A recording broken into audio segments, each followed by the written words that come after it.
Eu queria aproveitar e fazer também uma metáfora bíblica, né? Que é mais fácil passar um camelo no buraco de uma agulha do que um rico entrar no imposto de renda. Né? É tão difícil colocar o rico no imposto de renda que vocês não imaginam. Queria fazer a desigualdade.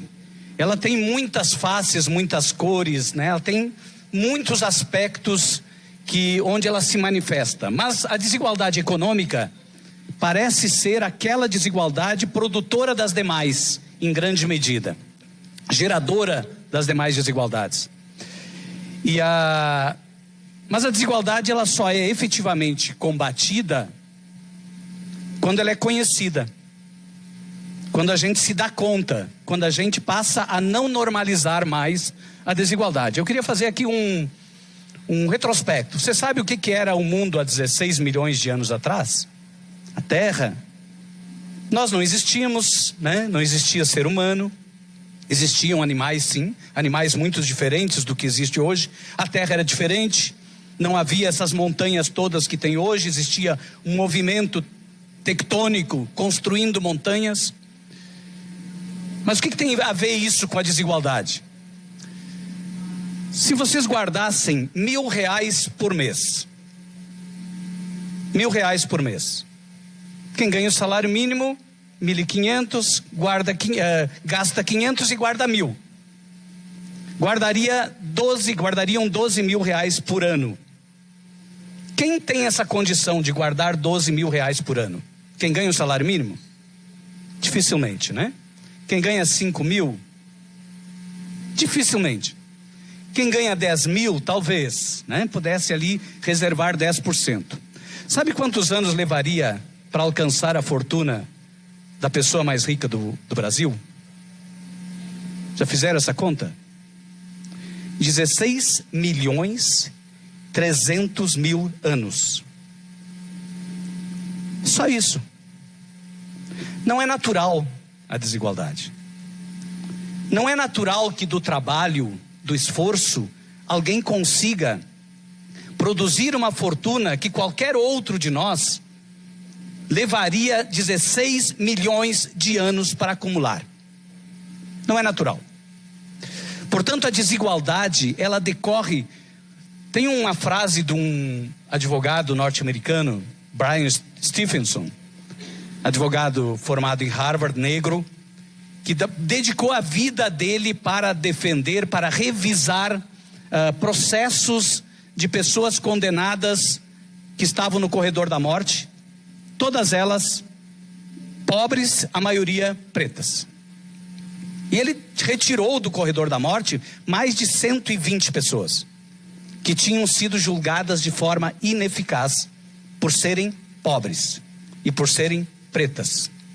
E ele tem uma frase emblemática que diz assim: o oposto da pobreza não é a riqueza, é a justiça.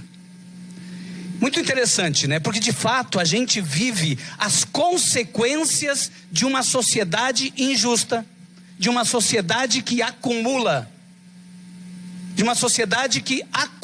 riquezas. E não há forma de acumulação de riquezas que não seja de extração.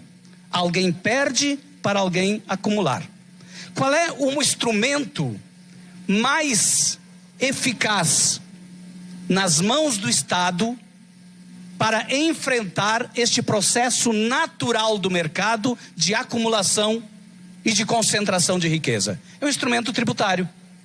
Os constituintes, em 1988, pela primeira vez na história do Brasil, criaram as bases para a gente construir um estado de bem-estar social. E foi ali que foi desenhado o conjunto dos direitos sociais. E vejam, o pastor Henrique falou aqui da fome. O artigo 6º da Constituição diz que a alimentação é um direito. Portanto, se ainda há alguém com fome, a Constituição não está sendo cumprida. A fome, portanto, é inconstitucional. O que aconteceu a partir da Constituição de 88? Nós tardiamente construímos o nosso estado de bem-estar social. Tardiamente. Por que tardiamente? Porque coincidiu exatamente com o período em que os estados de bem-estar social de todo mundo estavam sendo duramente atacados pelo neoliberalismo.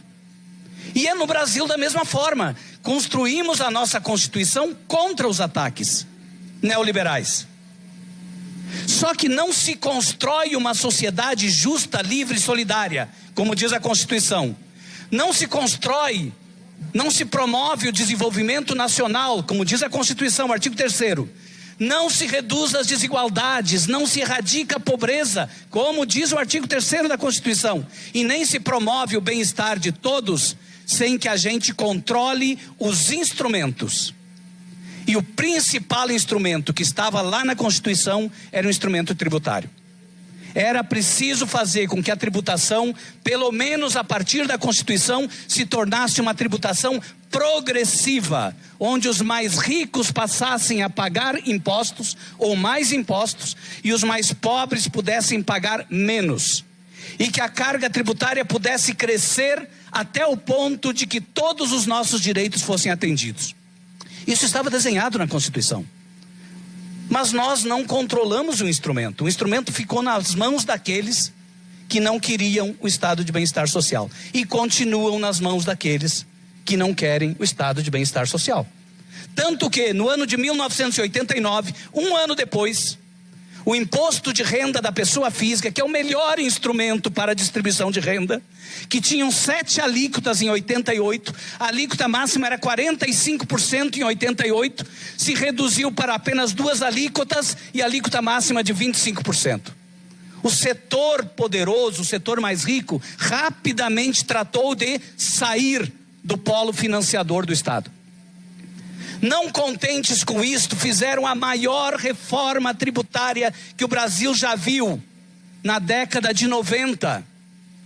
Trataram em 1995, o deputado Mauro Benevides falou disso, isentaram lucros e dividendos. O que significa isentar lucros e dividendos? Significa dizer hoje que R$1 trilhão não paga imposto de renda. R$1 trilhão são distribuídos para acionistas, para sócios de grandes corporações e não pagam nenhum centavo de imposto. Esses R$1 trilhão, 47% está nas mãos de apenas 0,1% da população. Isso aconteceu em 1995. E foi a partir dali que a gente retirou da tributação o andar de cima e congelou a tabela do imposto de renda para que a tabela do imposto de renda a cada ano viesse um pouquinho mais para baixo. Nós tínhamos, em 1985, quem ganhava 8 salários mínimos não pagava imposto de renda. Hoje a gente comemora porque conseguiu fazer com que quem ganha 2 salários mínimos não pague imposto de renda. Vejam, este processo todo que aconteceu da década de 90 até agora no campo tributário não teve outra função que não inviabilizar a Constituição. Inviabilizar a Constituição. Este é o processo. Quem controla o instrumento determina o resultado. Portanto, é fundamental que a sociedade, que a defesa do combate à desigualdade social se aproprie de forma efetiva e dispute o instrumento tributário. E agora nós temos uma oportunidade ímpar. Está no Congresso Nacional uma proposta muito pouco ousada, mas uma proposta extremamente emblemática e muito bem-vinda. Discutir, sim, a necessidade de rever aquilo que foi feito na década de 80 e voltar a cobrar tributos sobre lucros e dividendos. Ainda que de forma extremamente pouco ousada.